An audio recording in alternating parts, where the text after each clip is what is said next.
First war of independence although अपना objective पूरा तो नहीं कर पाया, बट क्या इसका मतलब ये है कि फेल हो गया या उससे कुछ फर्क नहीं पड़ा?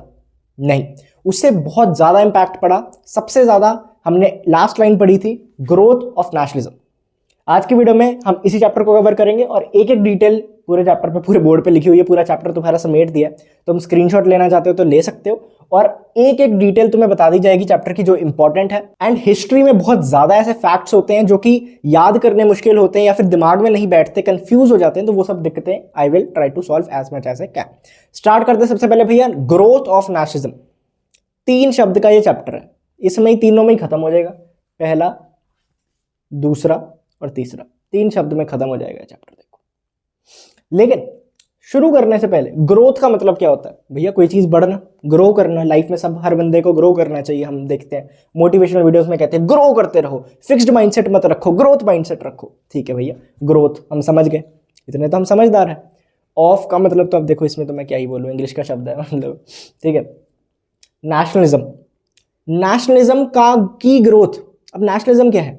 देखो, नेशनलिज्म, अब although nationalism as a define करना हो वैसे तो नहीं आएगा, बट अगर करना हो तो तुम लिख सकते हो the feeling of oneness among the people of a particular religion of, या फिर ऑफ अ पर्टिकुलर रीजन। ठीक है, feeling of oneness among the people, among the natives of a particular place, ऐसा कुछ भी लिख सकते हो। लेकिन नेशनलिज्म पहले के जो टाइम पे थे ना, जो अर्ली हिस्टोरियंस थे, वो किस नजरिए से देखते थे और अब क्या है?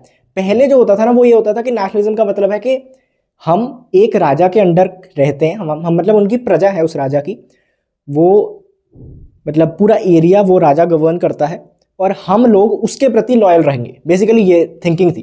तो नेशनलिज्म कैसे बोलते थे? एक राजा के प्रति, एक किंगडम के प्रति लॉयल रहने को नेशनलिज्म बोला जाता था। ठीक है, लेकिन धीरे धीरे जैसे टाइम चेंज हुआ, हम फीलिंग ऑफ वननेस को एज अ कंट्री बोलने लगे। अब देखो, आज की डेट में नेशनलिज्म को कैसे डिफाइन करते हैं? हम ये थोड़ी बोलेंगे कि हम बीजेपी के सपोर्टर हैं, हम ये नहीं बोलेंगे हम आम आदमी पार्टी के सपोर्टर हैं, हम ये नहीं बोलेंगे हम कांग्रेस के सपोर्टर हैं या कोई और भी पार्टी है। हम उसे नेशनलिज्म नहीं बोल सकते, उसे तो हम बोलेंगे कि क्या बोलते हैं, चलो छोड़ो ठीक है, मतलब हम इसको किसी एक चीज में डिफाइन नहीं कर सकते। लेकिन नेशनलिज्म हम कह सकते हैं हम हिंदुस्तानी हैं, हम अपने देश से प्यार करते हैं, हम अपनी कंट्री को सब एक साथ हो जाए। ठीक है, आज की डेट में नेशनलिज्म ये थोड़ी है कि मतलब आज की डेट में होना क्या चाहिए, है तो नहीं, वैसे होना क्या चाहिए कि कोई हिंदू हो, कोई मुस्लिम हो, कोई बीजेपी का हो, कोई मतलब कोई भी और पार्टी का हो, कांग्रेस का हो, कोई भी और पार्टी का हो, लेकिन feeling of oneness among the countries man, Indian होने की फीलिंग ऑफ वननेस होनी चाहिए। तो this is the growth of nationalism by. ठीक है, अब तुमने ये समझ लिया ना, तुम्हें ये सब चीजें बहुत आसान लगेंगी। क्यों? क्योंकि नेशनलिज्म, अब फैक्टर्स क्या है, नेशनलिज्म क्यों बढ़ा? देखो 3 कारण है। एक तो देखो, सबसे एक होता है समाज। समाज, नेशनलिज्म मैंने क्या कहा, फीलिंग है, फीलिंग समाज में ही आती है। ठीक है, लोगों के प्रति आएगी, लोग समाज में कौन है, लोग ही तो हैं। तो सोशियो रिलीजियस रिफॉर्म्स कुछ आए जिसका हम पढ़ेंगे। उसके साथ साथ रिप्रेसिव कॉलोनियल पॉलिसीज। अब देखो, एक तो है कोई चीज अच्छी हो रही है तो एक पॉजिटिव फीलिंग डेवलप होती है, एक होती है नेगेटिव फीलिंग की वजह से ये चीज डेवलप होती है कि दूसरे लोग बहुत खराब हमारे साथ कर रहे हैं तो हम आपस में इकट्ठे हो गए। अगर एक टीचर जो है वो पूरी क्लास में एक बंदे से ईगो निकालती है, मतलब ईगो हर्ट हो गई उसकी, तो और वो उसको ही डांटती रहती है, वो एक बच्चे को पूरा टाइम डांटती है, ठीक है, और उसी के साथ साथ एक और को डांटने लग जाए, तो वो दोनों के बीच में ना एक कनेक्शन बिल्डअप हो जाएगा। वो कहेंगे यार इसको, मतलब आपस में ऐसे बोलेंगे नहीं बट सोचेंगे, दिमाग में एक फीलिंग आ जाएगी, यार हम दोनों को डांट पड़ती, हम दोनों इकट्ठे हो जाते हैं, हम दोनों फीलिंग ऑफ वननेस आएगी कि हम दोनों एक जैसे, बेसिकली मतलब ऐसा होता है। ठीक है, तो रिप्रेसिव कॉलोनियल पॉलिसीज, जब ब्रिटिशर्स हमारे साथ सबके साथ गलत कर रहे हैं तो फिर ऐसा लग रहा है कि भैया हम सबको इकट्ठे हो जाना चाहिए। और इकोनॉमिक एक्सप्लॉयटेशन, पैसा तो देखो सब हर चीज़ सही करवा देता है, देखो पैसा है तो बड़ी बड़ी, मैंने पहले कल भी गाया था गाना, खैर ठीक है। So these are the things. अब इसको बस थोड़ा थोड़ा और एक्सप्लेन करते हुए हमने चलना है और तुम समझ जाओगे। इकोनॉमिक एक्सप्लॉयटेशन मतलब पैसे से हमें कैसे एक्सप्लॉइट किया इकोनॉमिकली, बाहर वालों ने, ब्रिटिशर्स ने हम पे कैसे एक्सप्लॉयटेशन किया। देखो इसमें ना समझाने का बेस्ट तरीका होता है कि तुम अलग अलग लेवल्स ऑफ इनकम वाले लोगों से बात करो। ठीक है, कैसे? सबसे पहले पीजेंट्स, मतलब जो सबसे गरीब जाति थी, या फिर सबसे मतलब जो फार्मिंग पे वो होते हैं ना, जो खेती-बाड़ी करते हैं और खेती-बाड़ी जो उगाते हैं वो खुद खाने के लिए, ठीक है, थोड़ा बहुत बेच देंगे बट मतलब समझ रहे हो कैसे गुजारा करते हैं, फूड टू माउथ वाले, food to mouth, hand to mouth वाले सॉरी ठीक है, द पीजेंट्स। अब पीजेंट्स के साथ ऐसा क्या गलत हुआ? देखो पीजेंट्स के साथ तुम्हें भी पता है कि बहुत ज़्यादा लगान देना पड़ेगा और बहुत हार्श कंडीशंस पे काम करना पड़ेगा, और साथ ही साथ जो वो था लैंड रेवेन्यू टैक्स बढ़ा दिया, और उसी के साथ उन्होंने क्या कहा कि इंडिगो उगाओ, कैश क्रॉप्स उगाओ, और कौन सी हो सकती है, टी कॉफ़ी, ऐसी चीज़ें उगाओ। ऐसी उगाओगे तो बहुत गर्मी में, बहुत हार्श कंडीशंस में, बहुत गलत क्लाइमेट में उन लोगों को काम करना पड़ा, तो फिजिकली खराब हुए, पैसा ज़्यादा देना पड़ा, इकोनॉमिकली खराब हुए, तो वो काफ़ी इनके अगेंस्ट हो गए ब्रिटिशर्स के। ठीक है, नंबर 1 इज द पीजेंट्स। उसके बाद आर्टिजन्स। आर्टिजन्स या क्राफ्टमैन। आर्टिजन्स या क्राफ्टमैन होता है जो कि आर्ट बनाते हैं। क्राफ्ट्समैन होते हैं जो कि क्राफ्ट करते हैं, आर्ट एंड क्राफ्ट हम पढ़ते हैं ना, मतलब। तो इनके साथ क्या हुआ? इनके साथ देखो सिंपल सी चीज़ है, वो हमने लास्ट चैप्टर में भी पढ़ी थी कि जब इनको तो दबा ही दिया ना, इनका तो पूरा काम ही खत्म कर दिया। क्यों? क्योंकि इंडस्ट्रियल रेवोल्यूशन का टाइम था, बाहर से गुड्स बहुत मतलब सस्ते भी आ रहे थे, और बहुत मैं कह सकता हूँ कि बहुत जल्दी इफेक्टिवली बन रहे थे। हाथ से कोई चीज़ बनाने में अगर 10 घंटे लग रहे हैं, तो वही चीज़ मशीन में 10 घंटे में 100-200 बन जाएगी। समझ रहे हो? तो कितना फ़र्क पड़ रहा है। तो इसलिए अब इसमें टाइम ज़्यादा लग रहा है, तो वो चार्ज भी ऑब्वियसली अपने हिसाब से थोड़ा बहुत ज़्यादा करेंगे, और तो इसलिए एक इंडस्ट्री खत्म होगी। क्यों? इंडस्ट्रियल रेवोल्यूशन की वजह से। और नंबर 2, टैक्स ऐसा कर दिया, अगर हम बाहर बेचने जाएं, तो अगर हम 10 रुपये की बेच रहे हैं, तो इतना उन्होंने एक्सपोर्ट टैरिफ लगा दिया, एक्सपोर्ट ड्यूटी इतनी लगा दी, तो बेच नहीं सकते। हम 10 की बेचने जा रहे हैं, बाहर 150 में बिकेगी, तो वो बाहर वाले कहेंगे तो महंगी है, हमारी जो फैक्ट्री में बन रही है वो 100 रुपये की है। समझ रहे हो? तो हम तो सस्ती बेच रहे थे, लेकिन फिर भी टैरिफ इतनी लगा दी, और जो इंपोर्ट हो रही है वो सस्ती कर दी। वो जितने की लेके आ रहे हैं वो सब फ्री, उस पर कोई टैक्स नहीं है। मतलब हमें तो पैसे देने हैं, बट सरकार उस पर टैक्स नहीं ले रही, तो उनके बिजनेसेस प्रमोट हो रहे हैं, हमारे बिजनेसेस खत्म हो रहे हैं। बेसिकली मेरा ये था, इसमें ज़्यादा बड़ा पॉइंट था नहीं, मैंने जितना बना दिया। खैर, वर्किंग क्लास कैसे एक्सप्लॉइट हुई? देखो, इकोनॉमिक एक्सप्लॉइटेशन हुई। वर्किंग क्लास 2-3 तरीके से तुम समझ सकते हो। एक तो दरबार, जितने भी दरबार वगैरह थे, वहाँ पे जो लोग काम करते थे उनको तो हटा ही दिया गया, क्योंकि दरबार काफ़ी, तुम्हें कहा ना, प्रिंसली स्टेट्स को अपने कब्जे में कर लिया था। और जब वो कर लिया, कुछ वर्किंग क्लास ऐसी थी जो कि उनकी ही फैक्ट्रीज़ में, कुछ फैक्ट्रीज जो यहाँ पे सेटअप करी उन्होंने, कुछ जो चीज़ें करने के लिए वहाँ पे काम करने लग गई। वहाँ पे काम करने कौन? बहुत गरीब मजदूर करेंगे, और बहुत लो वेज पे उन्होंने काम किया। ठीक है, बहुत लो वेज पे काम किया। सिटीज़ में अगर फैक्ट्रियाँ थी तो सारे लोग वहीं माइग्रेट होते थे, बहुत कम तनख्वाह पे, बहुत ज़्यादा घंटे इनह्यूमेन कंडीशंस फिर से काम करना पड़ता था। कौन सा रह गया? Educated Indians. अब कुछ इंडियन, बहुत कम इंडियंस थे जो कि वेस्टर्न एजुकेटेड थे। ठीक है, मतलब एजुकेटेड ऐसा नहीं, बट उनके हिसाब से बहुत कम एजुकेटेड थे। जो एजुकेटेड थे वो सिविल सर्विसेज में जाते थे, या गवर्नमेंट की कोई नौकरी करना चाहते थे ब्रिटिशर्स के अंडर ही, तो उनको पहले तो बहुत कम, जैसे हमने लास्ट चैप्टर में पढ़ा था, मिलिट्री के हिसाब में बहुत कम पे दिया जा रहा था। अगर सेम भी काम कर रहे हैं तो ब्रिटिशर्स को ज़्यादा पैसे दिए जाएंगे, इंडियन को कम सैलरी दी जाएगी। और अगर हम ज़्यादा इफेक्टिव हैं, फिर भी हमें प्रमोशन एक लेवल के बाद नहीं मिल सकती, जैसे मिलिट्री में सूबेदार था और भी जगहों पे होगा। ठीक है, तो हमें सैलरी के प्रमोशन के चांसेस भी ब्लिक, सैलरी भी कम, और वैसे भी कम हो, कैसे हो रही थी वो हम आगे देखेंगे। ठीक है, ये थे इकोनॉमिक एक्सप्लॉयटेशन। अब हम आते हैं रिप्रेसिव कॉलोनियल पॉलिसीज पे। रिप्रेसिव कॉलोनियल पॉलिसी, सबसे पहले तो ग्रैंड दिल्ली दरबार। अब देखो, कुछ ऐसी चीज़ें उन्होंने करी, कुछ ऐसी पॉलिसीज लेके आए जिससे इंडियंस के अंदर गुस्सा आया, और वो एक साथ होने लग गए। गुस्सा उनके अगेंस्ट आया, दुश्मन का दुश्मन दोस्त होता है ना, तो वैसे ये लोग इकट्ठे आने लग गए। ग्रैंड दिल्ली दरबार 1877 में ग्रैंड दिल्ली दरबार रखा गया। ठीक है, क्वीन विक्टोरिया का प्रोक्लेमेशन पहले हुआ था, क्वीन विक्टोरिया को एम्प्रेस ऑफ इंडिया डिक्लेयर करने के लिए ये रखा गया था। लॉर्ड लाइटन ने ये कांड किए थे। ठीक है, वैसे तो 5 साल ही राज किया है, 5-6 साल, बट मतलब वाइसरॉय रहा, but he did some crazy stuff. ठीक है, पहले तो ये ग्रैंड दिल्ली दरबार जो मैंने तुम्हें बता दिया, क्वीन विक्टोरिया। और इसी टाइम पे क्या हो रहा था कि वहाँ पे बंगाल में और काफ़ी अदर स्टेट्स में फेमाइन आया हुआ था। यहाँ पे पूरा जश्न मनाया जा रहा है, हाथी घोड़े सब, जैसे ड्रम्स, और प्रिंसली स्टेट्स को बुलाया जा रहा है कि सेलिब्रेट करो हमारे साथ, ये करो वो करो। ठीक है, मतलब पूरा जश्न मनाया जा रहा है। वहाँ पे इतने लोग मर रहे हैं, और ये पैसे, ये मनाया कैसे जा रहा है? पैसे कहाँ से आ रहे हैं? इंडियंस के टैक्स से, जो हमसे वसूल कर रहे हैं लगान, उनसे ये सब चीज़ें कर रहे हैं। और हमें जब ज़रूरत पड़ी, जिनसे टैक्स इकट्ठा किया, उन पे जब बहुत एक गलत समय आया, जब सूखा आया, ड्रॉट्स आए, फेमाइंस आए, उन पे पैसे बिल्कुल भी नहीं लगाए। कहते हमें तो टैक्स चाहिए, उनसे टैक्स लेने लगे, फिर भी लिए। समझ रहे हो? हमसे पैसा लेके हम पे नहीं खर्च हो रहा, वहाँ पे खर्च हो रहे हैं। और ये भी लॉर्ड लाइटन ले गए थे। ठीक है, ये vernacular press act, Indian arms act दोनों रख लेना। वर्नाकुलर प्रेस एक्ट और इंडियन आर्म्स एक्ट बोथ 1878 में आए थे। 77 में ग्रैंड दिल्ली दरबार, 78 में ये दोनों आए। वर्नाकुलर प्रेस एक्ट क्या था? वर्नैक्युलर होता है रीजनल लैंग्वेजेस, और प्रेस मतलब होता है ऑब्वियसली न्यूज़पेपर वगैरह, मैगजीन्स, न्यूज़पेपर। तो वर्नैक्युलर प्रेस एक्ट लेके आए, उसमें उन्होंने कहा कि कोई भी वर्नैक्युलर लैंग्वेज की जो न्यूज़पेपर है या प्रेस है वो ब्रिटिशर्स के खिलाफ कोई चीज़ पब्लिश नहीं कर सकती, कोई चीज़ नहीं लिख सकती जिसमें ब्रिटिशर्स का इंटरेस्ट मतलब नेगेटिवली हो, या फिर लोगों को ब्रिटिशर्स के खिलाफ भड़काया जाए, या फिर ब्रिटिशर्स की कोई पॉलिसी के बारे में नेगेटिवली बोला जाए, बस कुछ नहीं, मतलब ब्रिटिशर्स की बुराई नहीं कर सकते, फीडबैक जीरो, ऐसा उन्होंने कहा। ठीक है, और ये सिर्फ हिंदी या मतलब वर्नैक्युलर लैंग्वेज के न्यूज़पेपर पे था, इंग्लिश पे नहीं था, मतलब बाहर नहीं था ये सब, क्योंकि बाहर करते, अब बाहर क्यों नहीं था, क्योंकि अगर इंग्लिश में करते तो बाहर की वहाँ पे भी लगता है ये लॉ, इंग्लैंड में वहाँ पे लगता, तो फिर ऑब्वियसली वो तो तख्ता पलट कर देते, या फिर मतलब ऐसा करते ना, फिर पार्लियामेंट में झगड़े हो जाते हैं इन सब चीज़ों में। तो इंडियंस को संभाल सकते थे, उन्होंने कर दिया। इंडियन आर्म्स एक्ट, ये भी बहुत सही।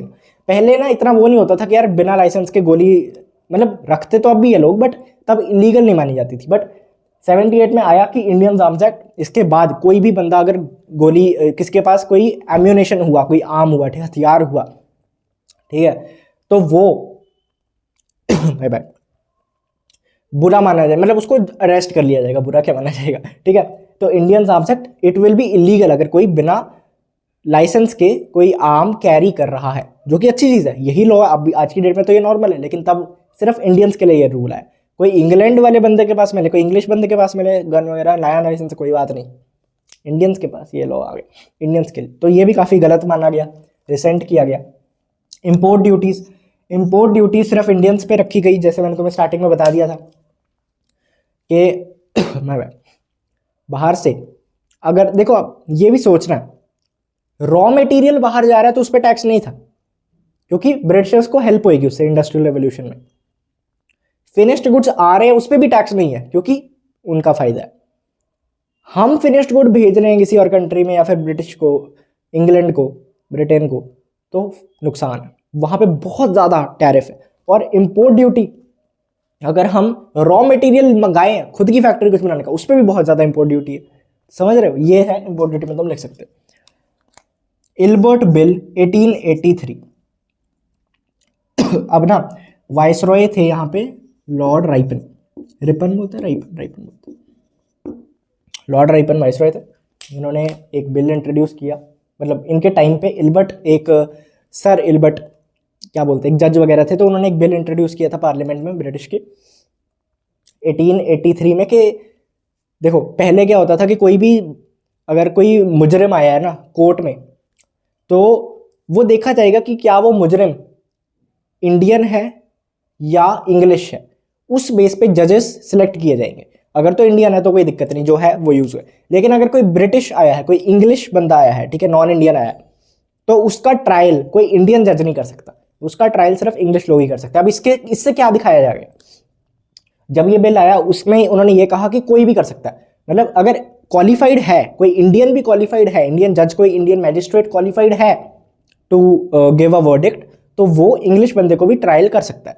लेकिन ये जब आया, इंग्लिश वाले लोग हाहाकार मचा दी उन्होंने कि ये कैसे हो सकता है, ये कैसे हो सकता है, कैंसिल करा दिया भाई, आने से पहले, मतलब आने नहीं दिया, कैंसिल ही करा दिया, चला ही नहीं है बिल।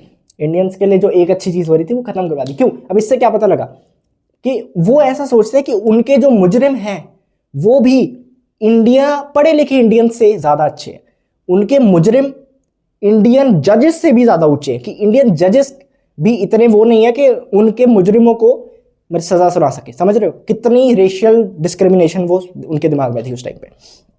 तो ये था लास्ट ICS एक्ट एग्जाम था यार, इंडियन सिविल सर्विसेज एग्जाम, जो यूपीएससी आज की डेट में होता है, तुम समझ सकते हो। यूपीएससी तो बॉडी है वो, मतलब एग्जाम कंडक्ट कराती है, बट एनीवेज ठीक है। ICS एग्जाम की जो एज थी इंडियंस के लिए, पहले 21 साल तक दे सकते थे, जो कि वैसे ही बहुत कम है। ठीक है, बंदा पहले पढ़ेगा, नॉर्मल पढ़ेगा, फिर उसके बाद उसकी तैयारी करेगा, फिर देगा, फिर फंड्स इकट्ठे करेगा, क्योंकि इंडिया में होते नहीं थे उस टाइम पे, बाहर होते थे, बाहर जाने का खर्चा, अगर गवर्नमेंट जॉब में जाना है सिविल सर्विसेज में, पहले 21 की एज थी, फिर 19 कर दिया कि और मुश्किल हो जाए इंडियंस का पहुंचना गवर्नमेंट में। ठीक है, तो ये सब चीज़ें थी रिप्रेसिव कॉलोनियल पॉलिसीज। नेक्स्ट आता है socio religious reforms, and I guess this is the most important part of the chapter. आ कुछ भी सकता है क्योंकि छोटा ही चैप्टर है, बट सोशल रिफॉर्म्स में क्या है ना, जनरली ऐसा आता है कि राजा राम मोहन रॉय जी के या फिर ज्योतिबा फुले जी के कोई दो कॉन्ट्रीब्यूशन बता दो, या तो सिंगल आ जाएगा या फिर दो आ जाएगा। ठीक है, तो हम पढ़ते हैं, हम सब कुछ पढ़ेंगे। Raja Ram Mohan Roy, he was the one of the main members in the, he was the pioneer in the social reform movement of India, ठीक है, प्री इंडिपेंडेंस एरा। और उन्होंने बहुत सारी ऐसी चीज़ें करी, ये इंट्रोडक्शन में तुम ऐसे लिख सकते हो कि जो कि इंडिया के लिए काफ़ी हेल्पफुल साबित हुई और इंडियन समाज को, इंडियन सोसाइटी को काफ़ी हेल्प किया। He was also called the father of Indian renaissance by Rabindranath Tagore ji, ठीक है, तुम ये भी लाइन लिख सकते हो। एंड या बाकी तो ये है कि he was born in Bengal and उन्होंने काफ़ी स्टडी वगैरह करी, he was a scholar and उन्होंने पर्शियन भी पढ़ी, अरेबिक भी पढ़ी, उसमें काफ़ी टेक्स्ट वगैरह भी पढ़े, लिटरेचर भी पढ़े। एंड बाकी ये एक होता है ना एथिज्म, ये थे मोनोथिज्म में बिलीव करते हैं, मतलब कि एक ही भगवान है। एथिज्म मतलब कोई भगवान नहीं है, वो ये मानते हैं। एथिज्म सॉरी मोनोथिज्म में ये बिलीव करते थे, नहीं मानते थे एक ही भगवान है, बाकी सब बस ये रूप बनाए हुए हैं अलग अलग, ठीक है। तो आइडल वर्शिप के खिलाफ थे and unity sorry Raja Ram Mohan Roy believed in the unity of all religion, believed and preached also. इन्होंने एक किताब लिखी थी गिफ्ट टू मोनोथिज्म, मोनोथिज्म मैंने तुम्हें बता दिया। आत्मीय सभा 1814 में उन्होंने फाउंड करी थी 1814 में, और वो इसी पे बेस्ड थी कि यूनिटी ऑफ ऑल रिलीजन और आइडल वर्शिप के अगेंस्ट हम काम करें। फिर ब्रह्मो सभा बनाई गई, ठीक है, ब्रह्मो सभा, और वो लेटर रीनेम कर दी गई थी समाज में।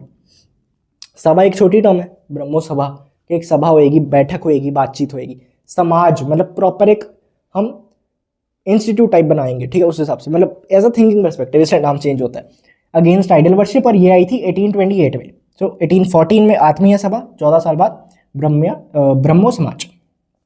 ऑलराइट, उसके बाद made sati illegal, one of the main contributions आप लिख सकते हो, made sati illegal. Abolition of sati में काफ़ी इनका रोल था, इन्होंने ही कन्विंस किया था उस टाइम पे जो हमारे गवर्नर जनरल थे विलियम बेंटिक को, to abolish the sati, law बनाओ उसमें, और यह हुआ था 1829 में। ये हमने लास्ट चैप्टर में भी पढ़ा था, right.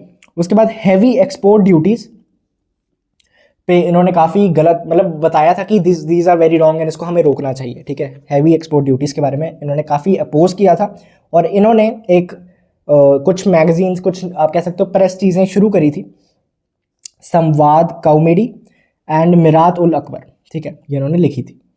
So these were the contributions of Raja Ram Mohan Roy, आप इन्हें लिख सकते हो। ज्योतिबा फुले, अब ये चीज़ें पता क्या मेन तो तुम्हें याद हो जाएंगी, एक दो चीज़ें ये एमसीक्यू के लिए इंपॉर्टेंट है, एक दो बार पढ़ लोगे और अगर एमसीक्यू में आ गई तो तुम्हें दिमाग में क्लिक हो जाएगी, हाँ हमने पढ़ा तो था, ये इसका ही था, ठीक है। स्पेलिंग कई बार मिक्स हो जाता है बट तुम्हें याद तो रहेगी ना, एमसीक्यू में सामने लिखी होगी तो याद तो आ जाएगी। ये सब चीज़ें समझनी ज़्यादा इंपॉर्टेंट है। ज्योतिबा फुले एंड उनकी वाइफ सावित्रीबाई फुले, ठीक है, both should be mention. In fact Jyotiba Phule ji पे एक मूवी बन रही है, अगले साल आ रही है, इसी साल आ रही है, पता नहीं, खैर ठीक है, जनरल नॉलेज ये मैं पता नहीं क्यों बता रहा हूँ। Critical of caste system, he was very critical of caste system, ठीक है। ज्योतिबा फुले को ऐसा मतलब टेक्स्ट में लिखा होता है कि ही वॉज सपोजिटली, जो उस टाइम पे लोअर कास्ट मानी जाती थी, मतलब वो उसको बिलोंग करते थे, और इसी वजह से उन्होंने जिंदगी की काफ़ी हार्डशिप्स देखी थी, ठीक है। क्रिटिकल ऑफ कास्ट सिस्टम थे। कॉन्ट्रीब्यूशंस इनके mainly women and lower classes जो उस टाइम पे मैंने मानते थे लोअर क्लासेस, उनकी अपलिफ्टमेंट, हाँ मुझे लगा मैंने स्पेलिंग गलत लिखे, ठीक है। वुमेन और लोअर कास्ट की अपलिफ्टमेंट, ठीक है, लोअर कास्ट भी ना लिखो यहाँ पे तुम, शेड्यूल, या फिर तुम लिख लो अनटचेबल्स, जिनको माना जाता था उस टाइम पे, उनके अपलिफ्टमेंट की, ठीक है, उनको समाज में जगह दिलाने की काफ़ी कॉन्ट्रीब्यूशंस उन्होंने इस फील्ड में किए। उन्होंने एक बुक लिखी थी गुलामगिरी, एंड दो इनकी डेट्स इंपॉर्टेंट है। 1851 में फर्स्ट गर्ल्स स्कूल पुणे में खोला गया बाय सावित्रीबाई फुले एंड ज्योतिबा फुले। 1873 में सत्याशोधक समाज, ठीक है, और साथ ही में इन्होंने स्कूल खोला था फॉर अनटचेबल्स, ठीक है। These are the contributions of Jyotiba Phule. अब प्रेस का कितना रोल रहा है, हमने स्टार्टिंग में देखा कि यार प्रेस को इतना दबाने की कोशिश करी, पूरा वर्नैकुलर प्रेस एक्ट ले आई, वो ले आए, क्यों लेके आने की जरूरत पड़ी, वो हम इसमें पढ़ेंगे, क्यों लेके आने की जरूरत पड़ी। 4 चीजें प्रेस का क्या क्या रोल रहा है। सबसे पहले तो मैसेज ऑफ पैट्रियटिज्म उन्होंने फैलाया, क्या क्या मैसेजेस फैलाए प्रेस में, patriotism, equality, freedom, home rule वर स्प्रेड, ठीक है। तो ये सब जो मैसेजेस थे, ये सब चीज़ों के बारे में पूरी देश तक, देश के लोगों तक पहुंचाने का काम प्रेस ने किया। Regular criticism of unjust policies of the British, जो ब्रिटिश है उनकी अनजस्ट पॉलिसीज के बारे में रेगुलर क्रिटिसिज्म करना काफ़ी इन्होंने रखा, ताकि लोगों को पता लगे कि हम क्रिटिसाइज कर सकते हैं, वो सुप्रीम नहीं है, ठीक है। अगर वो कुछ गलत कर रहे हैं, हमारे अब लॉ बन रहा है, हमारे लिए बन रहा है, तो अगर हमें गलत लग रहा है तो वी कैन प्रोटेस्ट, ठीक है। ऐसे लोगों को इससे बिलीफ आया एक। डाइवर्स ओपिनियन स्लैश व्यूज वर एक्सचेंज्ड। कभी कोई लिखता था, कभी कोई लिखता था, तो उससे डाइवर्स व्यूज पहुंचते थे, लोगों तक पता लगता था कि इसको इस नजरिए से भी देखा जा सकता है, इसको इस नजरिए से भी देखा जा सकता है। आज की डेट में भी लोगों के दिमाग ना मोस्टली बंद है, ठीक है। मैं ये नहीं कह रहा कि मेरा खुला है, I am just telling you a fact, ठीक है, कि हम लोग काफी ना सिंगल वे में सोच सकते हैं, और मतलब हर चीज का कॉन्ट्रीब्यूशन रहता है, ठीक है। हम सिर्फ ऐसा नहीं कह सकते कि एजुकेशन सिस्टम पे सारा ब्लेम डाल दो, बट हाँ एक चीज है कि हम आजकल जनरली ऐसा हो गया कि मतलब अलग अलग डिफरेंट पर्सपेक्टिव से देखना भूल गए, and that should be important. जरूरी नहीं है, मैं ये नहीं कह रहा कि कोई एक प्रॉब्लम आई है, कोई भी प्रॉब्लम है तो उसको एज अ हिंदू देखो, एज अ मुस्लिम देखो, उसको एज अ बीजेपी सपोर्टर देखो, एज अ कांग्रेस सपोर्टर देखो, मैं वो नहीं कह रहा। बट ऐसा हो गया आज की दुनिया में, क्या हम अपने लेंस को छोड़ के किसी और का उल्टा चश्मा पहन के ठीक है, मतलब ऐसा समझ सकते हैं क्या जिंदगी, वट एवर। डाइवर्स ओपिनियंस उस टाइम पे ये कहते थे कि ऐसे एक्सचेंज करना, ये रोल था। जनरल पब्लिक को अवेयर करना अबाउट वेरियस रेवोल्यूशंस, काफ़ी रेवोल्यूशंस जो छोटी, मतलब not the first war of independence but उसकी जैसी और जो हुई, उसके बारे में लोग को अवेयर करना कि यहाँ पे गलत हो रहा है, हम प्रोटेस्ट कर रहे हैं, तुम सब लोग इकट्ठे हो, तो वो सब चीज़ें प्रेस ने किया, ठीक है। This were the role of the press. अब उस टाइम पे कौन सी प्रेसेस थी, देखो बहुत थी, ठीक है। टाइम्स ऑफ इंडिया उस टाइम पे स्टार्ट हुई थी, दैट ट्रिब्यून उस टाइम पे स्टार्ट हुई थी, और एक सेकेंड और भी होंगी, लेट मी चेक, ठीक है, तुम्हारे बुक में कौन सी है। Bengali Pioneer, Times of India, Amrit Bazar Patrika, ठीक है, पत्रिका, अमृत बाजार पत्रिका, अमृत बाजार पत्रिका, और या ये सारी जो मैंने बोली, Bengali these were the things. ये सब इंपॉर्टेंट एमसीक्यू के बेस पे हो जाता है, जो एक एक चीज वर्ड एज बाय वर्ड याद करने वाले होता है, देख लो। अब यहां तक हमने पढ़ लिया। अब भैया जो कांग्रेस थी वो कैसे फॉर्म हुई? कांग्रेस फॉर्म हुई, लेकिन उससे पहले जो पॉलिटिकल मूवमेंट्स थी इंडियंस की वो शुरू हो गई थी, ठीक है, कांग्रेस के फॉर्म होने से काफ़ी पहले। 1866 में सबसे पहला हम मेन जो आपके सिलेबस में है ईस्ट इंडिया एसोसिएशन के बारे में पढ़ेंगे, एक पॉलिटिकल एसोसिएशन जो कि फाउंड किया था दादा भाई नारोजी ने, ठीक है। अब दादा भाई नारोजी ने कहाँ पे किया था? ये इंडिया में नहीं था, ये ईस्ट इंडिया मतलब इंडिया से ईस्ट। अब इंडिया का मैप भैया ईस्ट तो इधर तो जापान वगैरह आगे क्या, बट अगर हम एज अ ग्लोब देखें तो उधर से ईस्ट से भी आ जाता ना, तो मे बी वो नाम हो, I don't know, to be honest ये गैस ही है, एक एजुकेटेड गैस, ठीक है। ईस्ट इंडिया एसोसिएशन 1866 में फाउंड हुई थी, दादा भाई नारोजी ने लंदन से की थी। इसका मेन पर्सपेक्टिव क्या था? अब लंदन में थी क्यों? क्योंकि उनको उस टाइम पे ऐसा लगता था कि मे बी ना जो इंडिया में ब्रिटिशर के जो मतलब गवर्नर जनरल है वगैरह सब है, वो लोग हमसे अनजस्ट चीज़ें कर रहे हैं, ब्रिटिशर्स का कोई ऐसा इंटेंशन नहीं होगा, तो ब्रिटिशर्स तक हमारी बात पहुंचे तो वहां पे एक एसोसिएशन बनानी पड़ेगी, यहाँ पे तो कुछ होगा नहीं, ठीक है। तो communicating grievances of Indians in British parliament, and Dadabhai Naoroji was the first Asian Indian to be a member of the British parliament, ठीक है। तो that's a very big thing, उस टाइम पे तो बहुत बड़ी थी। पिटिशंस रिगार्डिंग कॉटन ड्यूटीज, ठीक है, उसे कम किया जाए, and abolition of vernacular press act, ठीक है। ये उन्होंने वहां पे काफी क्रिटिसाइज किया, and they were not like कि सिर्फ ब्रिटिश पार्लियामेंट में, वो आम ब्रिटिशर्स तक भी अपनी जो बातें हैं वो पहुंचाने का काम करते थे उस टाइम पे, ठीक है। East India association number 1। Number 2 is Indian association. India में ही फॉर्म हुई थी 1876 में, 10 साल बाद, सुरेंद्रनाथ बैनर्जी के द्वारा, ठीक है। अब इसके कुछ जो ऑब्जेक्टिव्स थे वो मैं तुम्हें बताता हूँ, उनका काम क्या था। सबसे पहले they aim in improving the Hindu Muslim unity. Next, creation of public opinion, strong public opinion. आम जनता कुछ सोचेगी ही नहीं कि हमें ये चाहिए, तो ब्रिटिशर्स भी ध्यान नहीं देंगे। अगर आम जनता का ये पक्का होगा कि हमें ये चाहिए, वी वॉन्ट दैट, उसके लिए आवाज उठाएंगे तो एक होगा, ठीक है, दैट इज इट। और इन्वॉल्व मासेस को इन्वॉल्व करना जरूरी है। फर्स्ट वॉर ऑफ इंडिपेंडेंस में सबसे बड़ा ड्रॉबैक यही था कि मासेस इन्वॉल्व नहीं हो पाई थी, राइट। इंडियन नेशनल कॉन्फ्रेंस, अब देखो 66, 76 ऐसे धीरे धीरे बिल्डिंग ब्लॉक्स होते हैं, चीजें फैलती है और बनती है। इंडियन नेशनल कॉन्फ्रेंस 1883 में की गई। कॉन्फ्रेंस का मतलब क्या होता है कि कुछ डेलीगेट्स आएंगे, डिस्कशन करेंगे, ठीक है। सुरेंद्रनाथ बैनर्जी ने इनको ऑर्गेनाइज किया था, कहाँ पे? कलकत्ता में, कॉन्फ्रेंस को, ठीक है। अब ये कॉन्फ्रेंस हुई, इसमें काफ़ी चीज़ें डिस्कस हुई कि हमें इंडिया के हित में बात करनी चाहिए, ये सब होना चाहिए, कैसे कैसे बात करनी। अब 83 में ये हुआ। इसके 2 सालों में क्या क्या हुआ? AOU who was a retired civil servant of India, मतलब ब्रिटिश इंडिया, एंड उन्होंने क्या किया, सपोर्ट किया इन लोगों को। इन लोगों के साथ मिलकर उन्होंने 1885 में क्या करा, इंडियन नेशनल कांग्रेस का शुरुआत करी। और इसका नाम पहले इंडियन नेशनल यूनियन था, but on the request of Dadabhai Naoroji, on the suggestion of Dadabhai Naoroji, it was change later change to Indian national Congress, ठीक है, although not in your syllabus, but anyways, खैर अब ये क्या हुआ, 1883 में ये कॉन्फ्रेंस हुई थी। बाद में ये जो कॉन्फ्रेंस है, इसके जो मेंबर्स थे वो भी कांग्रेस के पार्ट ही हो गए थे, ठीक है। तो 1885 में इंडियन नेशनल कांग्रेस का पहला सेशन हुआ था। पुणे में रखना था, लेकिन वहां पे प्लेग ब्रोकआउट हो गया, वहां पे नहीं रख पाए, तो वो चेंज करके मुंबई कर दिया गया था। मुंबई के गोकुलदास तेजपाल संस्कृत कॉलेज में, ठीक है, मैंने पूरा नाम नहीं शायद लिखा, बट ठीक है, वोमेश चंद्र बनर्जी, ठीक है, इसे अगर एग्जाम में लिखना हो तो WC बनर्जी भी आप लिख सकते हो उनको, ठीक है, उनका नाम ऐसे शॉर्ट फॉर्म में, लेकिन MCQ के लिए तो मैं भी ऐसे, ठीक है। तो वोमेश चंद्र बनर्जी ने हेड किया था, ठीक है, first session Indian national Congress का। और जो सेकंड सेशन था, देखो 1886 में हर साल हुआ, उसके बाद 5 में हुआ, फिर 6 में हुआ, फिर 7 में हुआ। तो 1886 में सेकंड सेशन हुआ कोलकाता में, दादाभाई नारोजी ने जैसे प्रिसाइड किया था, जिसे हेड किया था। और ये एक जनरल नॉलेज, पता नहीं मैंने क्यों लिखा, during the time of Lord Dufferin ये हुआ था 1885-1886। एंड पहले उन्होंने सपोर्ट भी किया था, कि उनको लगा था कि यार चलो इंडियंस है, इकट्ठे होंगे, जहाँ पे छोटी छोटी जगह पे इंडिया पे विद्रोह वगैरह होते रहते हैं, उन्हें ये कंट्रोल कर देंगे, हम इनसे बात करेंगे और वो आगे कंट्रोल कर देंगे, मतलब आसान हो जाएगा, ठीक है, टू मैनिपुलेट एंड एवरीथिंग, ठीक है। तो उन्होंने भी सपोर्ट किया। AOU ने बेसिकली फाउंड किया, तुम ऐसे कह सकते हो। एम्स क्या है? देखो एम्स है टू प्रमोट, क्या क्या प्रमोट करना है? सबसे पहले the friendly relations among political workers, friendly relations और कोऑपरेशन, जो ये पॉलिटिकल वर्कर्स हैं, अलग अलग पॉलिटिकल वर्कर्स हैं, दादाभाई नारोजी हो गए, WC बनर्जी हो गए, सुरेंद्रनाथ बैनर्जी हो गए, और भी आप अपनी बुक में चेक कर सकते हो, काफ़ी नाम है, ठीक है।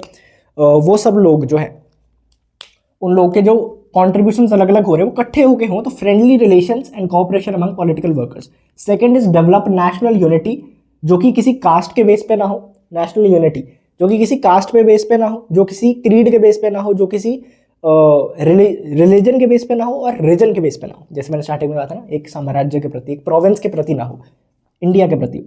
Form, train and organize public opinion, मतलब कि पब्लिक ओपिनियन को एक इकट्ठा लेके आना पड़ेगा, एक अलाइन करना पड़ेगा। अब कोई कुछ मांग रहा है, कोई कुछ मांग रहा है, कोई कुछ मांग रहा है, ब्रिटिशर्स किसी पे भी ध्यान नहीं देंगे, पर सब लोग एक ही चीज़ मांग रहे हैं, तो ऑब्वियसली ध्यान देना पड़ेगा, राइट।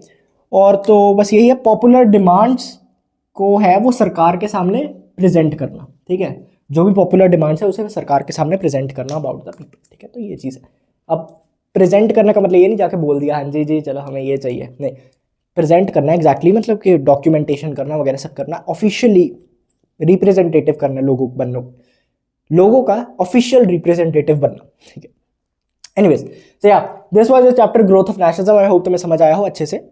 बाकी एक बार रीडिंग लगानी है लगा लेना, इन्हें इसका स्क्रीनशॉट दोबारा अगर पहले नहीं लिया था तो you want to take, you can take, and या I will see you on this channel if you subscribe, so do it. नमस्ते।